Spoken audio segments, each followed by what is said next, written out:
ওম পরমাত্মনে নমঃ। শুনছেন শ্রী শ্রী রামকৃষ্ণ কথামৃত, পঞ্চম পরিচ্ছেদ। কেশবের বাটির সম্মুখে পশ্যতি তব পন্থানাম। কেশব প্রসন্ন অমৃত কিশোরের মা রাখাল মাস্টার। কার্তিক কৃষ্ণা চতুর্দশী 28 নভেম্বর 1883 খ্রিস্টাব্দ বুধবার। আজ একটি ভক্ত কমটিরের ফটকের পূর্বাধারের ফুটপাতে পায়চারি করিতেছেন। কাহার জন্য ব্যাকুল হইয়া যেন অপেক্ষা করিতেছেন। কমলকুটিরের উত্তরে মঙ্গলা বাড়ি। ব্রাহ্মভক্তেরা অনেকে বাস করেন। কমলকুটিরে কেশব বাস করেন। তাহার পীড়া হইয়াছে। অনেকে বলিতেছেন এবার বোধহয় বাঁচিবার সম্ভাবনা নাই। রামকৃষ্ণ কেশবকে বড় ভালোবাসেন। আজ তাহাকে দেখিতে আসিবেন।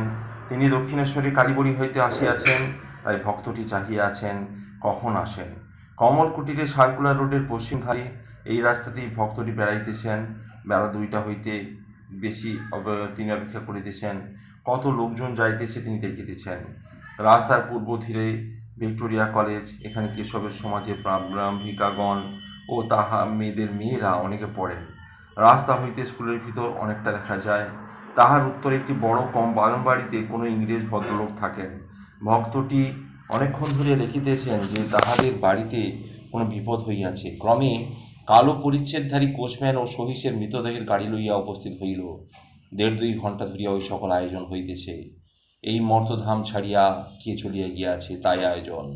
ভক্তটি ভাবিতেছেন কোথায় দেহত্যাগ করিয়া কোথায় যায়। উত্তর হইতে দক্ষিণ দিকে কত গাড়িতে আসিতেছে। ভক্তটি একবার লক্ষ্য করিয়া দেখিতেছেন তিনি আসিতেছেন কিনা। বেলা প্রায় 5টা বাজিল। ঠাকুরের গাড়ি আসিয়া উপস্থিত। সঙ্গে লাটু আর 2-1টি ভক্ত আর মাস্টার আর রাখাল আসিয়াছেন। কেশবের বাড়ির লোকেরা আসিয়া ঠাকুরকে সঙ্গে লইয়া ওপরে গেলেন। বৈঠকখানার দক্ষিণ দিকে বারান্দায় একখানি তক্তপোষ পাতা ছিল, তাহার উপর ঠাকুরকে বসানো হইল। ষষ্ঠ পরিচ্ছেদ। রামকৃষ্ণ সমাধিস্থ। ঈশ্বরাবেশে আর মার সঙ্গে কথা। ঠাকুর অনেকক্ষণ বসিয়া আছেন। কেশবকে দেখিবার জন্য অধৈর্য হইয়াছেন। কেশবের শিষ্যেরা বিনীতভাবে বলিতেছেন তিনি এই একটু বিশ্রাম করছেন, এই একটু পরেই আসছেন। কেশবের সংকটাপন্ন পীড়া। শিষ্যেরা ও বাড়ির লোকেরা এত সাবধান। ঠাকুর কিন্তু কেশবকে দেখিতে উত্তরোত্তর ব্যস্ত হইতেছেন। শ্রীরামকৃষ্ণ কেশবের শিষ্যদের প্রতি, হ্যাঁ গা, তার আসবার কি দরকার? আমি ভেতরে যাই না কেন? প্রসন্ন বিনীতভাবে, আগে আর একটু পরে তিনি আসছেন। ঠাকুর, যাও, তোমরাই অমন করছো, আমি ভিতরে যাই। প্রসন্ন ঠাকুরকে ভুলাইয়া কেশবের গল্প করিতেছেন। প্রসন্ন, তার অবস্থা আর একরকম হয়ে গেছে। আপনার মতোই মার সঙ্গে কথা কন। মা কি বলেন শুনে হাসেন কাঁদেন। কেশব জগতের মার সঙ্গে কথা কন, হাসেন কাঁদেন। এই কথা শুনিবা মাত্র ঠাকুর ভাবাবিষ্ট হইতেছেন। দেখিতে দেখিতে সমাধিস্থ। ঠাকুর সমাধিস্থ।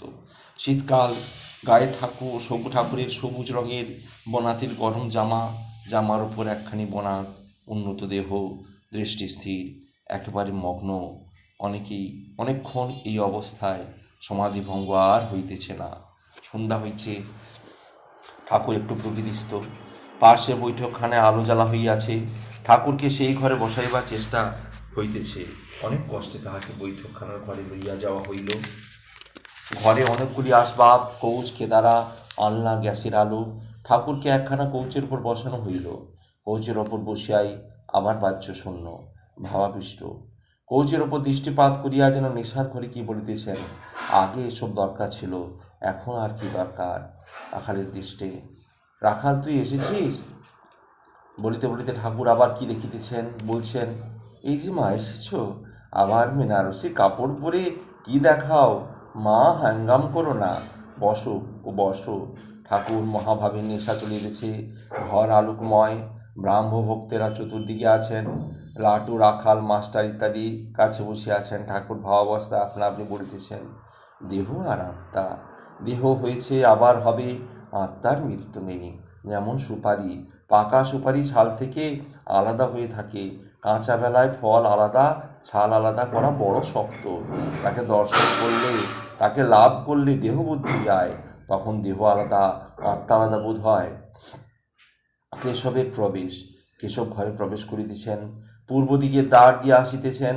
যাহারা তাকে ব্রাহ্ম সমাজে, মন্দিরে বা টাউন হলে দেখিয়েছেন, তাহারা তাহার অস্থিচর্মসার মূর্তি দেখিয়া অবাক হইয়া রহিলেন। কেশব দাঁড়াইতে পারিতেছেন না, দেওয়াল ধরিয়া ধরিয়া অগ্রসর হইতেছেন। অনেক কষ্টের পর কৌচের সম্মুখে আসিয়া বসিলেন। ঠাকুর ইতিমধ্যে কৌচ হইতে নামিয়া নিচে বসিয়াছেন। কেশব ঠাকুরের দর্শন লাভ করিয়া ভূমিষ্ঠ হইয়া অনেকক্ষণ ধরিয়া প্রণাম করিতেছেন। প্রণামান্তর উঠিয়া বসিলেন। ঠাকুর এখনো ভাবাবস্থায়। আপনি আপনি কি বলিতেছেন? ঠাকুর মার সঙ্গে কথা করিতেছেন। সপ্তম পরিচ্ছেদ। ব্রহ্ম ও শক্তি অভেদ, মানুষ লীলা। এইবার কেশব উচ্চেশ্বরে বলছেন, আমি এসেছি, আমি এসেছি। এই বলিয়া ঠাকুর শ্রীরামকৃষ্ণের বাম হাত ধারণ করিলেন ও সেই হাতে হাত বুলাইতে লাগিলেন। ঠাকুর ভাবে গড় গড় মাতোয়ারা আপনা আপনি কত কথা বলিতেছেন। ভক্তেরা সকলে হাঁ করিয়া শুনিতেছেন। শ্রীরামকৃষ্ণ যতক্ষণ উপাধি ততক্ষণ নানা বোধ। যেমন কেশব প্রসন্ন অমৃত, এইসব পূর্বজ্ঞান করে এক চৈতন্য বোধ হয়। আবার পূর্বজ্ঞানে দেখে যে সেই এক চৈতন্য এই জীবজগৎ, এই চতুর্বিংশতি তত্ত্ব হয়েছেন। তবে শক্তি বিশেষ তিনি সব হয়েছেন বটে, কিন্তু কোনোখানে শক্তির প্রকাশ, কোনোখানে কম শক্তির প্রকাশ। বিদ্যাসাগর বলেছিল, তা ঈশ্বর কি কারুকে বেশি শক্তি, কারুকে কম শক্তি দিয়েছেন? আমি বললাম, তা যদি না হতো তাহলে একজন লোক 50 জন লোককে হারিয়ে দেয় কেমন করে? আর তোমাকেই বা দেখতে পাচ্ছি কেন? তার লীলা যে আধারে প্রকাশ করেন সেইখানে বিশেষ শক্তি। জমিদার সব জায়গায় থাকেন, কিন্তু অমুক বৈঠকখানায় তিনি প্রায় বসেন। ভক্ত তার বৈঠকখানা। ভক্তের হৃদয়ে তিনি লীলা দেখতে ভালোবাসেন। ভক্তের হৃদয়ে তার বিশেষ শক্তি অবতীর্ণ হয়। তার লক্ষণ কি? সেখানে কার্য বেশি, যেখানে কার্য বেশি সেখানে বিশেষ শক্তির প্রকাশ। এই আদ্যা শক্তি আর পরম ব্রহ্ম অভেদ। একটিকে ছেড়ে আরেকটিকে চিন্তা করবার জো নেই। যেমন জ্যোতি আর মণি, মণিকে ছেড়ে মণির জ্যোতিকে ভাববার জো নেই, আবার জ্যোতিকে ছেড়ে মণিকে ভাববার জো নেই। সাপ আর তির্যক গতি, সাপকে ছেড়ে তির্যক গতি ভাববার জো নেই, আবার সাপের তির্যক গতি ছেড়ে সাপকে ভাববার জো নেই। ব্রাহ্ম সমাজ, মানুষে ঈশ্বর দর্শন, সিদ্ধ ও সাধকের প্রভেদ। আদ্যাশক্তি এই জীব জগৎ, এই চতুর্বিংশতি তত্ত্ব হয়েছেন। অনুলোম বিলোম রাখাল নরেন্দ্র আর ছোকরাদের জন্য ব্যস্ত হই কেন? হাজরা বলেন, তুমি ওদের জন্য ব্যস্ত হয়ে বেড়াচ্ছ, ঈশ্বরকে ভাবতে কখন? কেশব ঈশ্বরের ঈষৎহাস্য, সকলের ঈষৎহাস্য। তখন মহা চিন্তিত হলুম, বললুম, মা এ কী হলো? হাজরা বলে, ওদের জন্য ভাবো কেন? তারপর ভোলানাথকে জিজ্ঞাসা করলুম। ভোলানাথ বললে, ভাবতে ওই কথা আছে। ভারতে ওই কথা আছে। ভারত অর্থাৎ মহাভারত। শ্রীযুক্ত ভোলানাথ তখন কালীবাড়ির মোহরি, ঠাকুরকে ভক্তি করতেন, মাঝে মাঝে গিয়া মহাভারত শোনাইতেন। দীননাথ খাজাঞ্চির পরলোকের পর ভোলানাথ কালীবাড়ির খাজাঞ্চি হইয়াছিলেন। সমাধিস্থ লোক সমাধি থেকে নেমে কোথায় দাঁড়াবে, তাই সত্যগুণী ভক্ত নিয়ে থাকে। ভারতের এই নজির পেয়ে তবে বাঁচলুম। সকলের হাস্য। হাজরার দোষ নেই। সাধক অবস্থায় মনটা নীতি নীতি করে তার দিকে দিতে হয়। সিদ্ধ অবস্থায় আলাদা কথা, তাকে লাভ করবার পর অনুলোম বিলোম। ঘোল ছেড়ে মাখন পেয়ে তখন বোধ হয় ঘোলেরই মাখন, মাখনেরই ঘোল। তখন ঠিক বোধ হয় তিনিই সব হয়েছেন। কোনোখানে বেশি প্রকাশ, কোনোখানে কম প্রকাশ। ভাব সমুদ্র উথলালে ডাঙায় এক মাস জল। আগে নদী দিয়ে সমুদ্রে আসতে হলে এঁকে বেঁকে ঘুরে আসতে হতো। বন্যে হলে ডাঙায় 1 মাস জল।